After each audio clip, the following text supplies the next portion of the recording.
First, I want to say thanks for debating. Let me begin with the two independent voting issues that you articulated in your last speeches. I find neither compelling.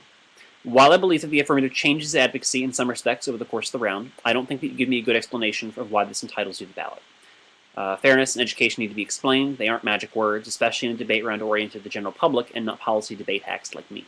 Also, while I do agree that the negative ignoring non-Jews who died in the Holocaust was not in the best taste, I'm extremely hesitant to vote him down when he doesn't have an opportunity to respond, and you spend less than 10 seconds on it in your speech.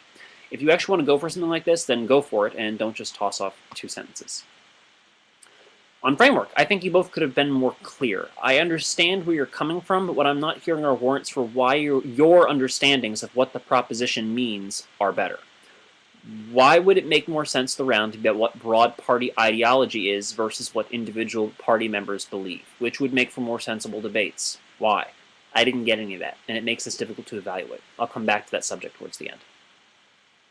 On the issue of limited government, I think the opposition demonstrates and the affirmative largely concedes the GOP has a poor track record, see the Iraq War, Gitmo, etc.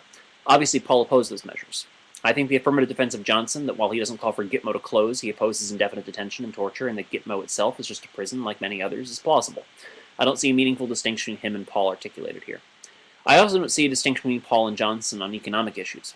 Brandon, you didn't go for the debt ceiling argument in the last speech. I think that if you had, this is a place where you could have done some damage. I don't think the opposition had an answer beyond merely asserting without a warrant that failure to pass the debt ceiling increase would have caused economic damage.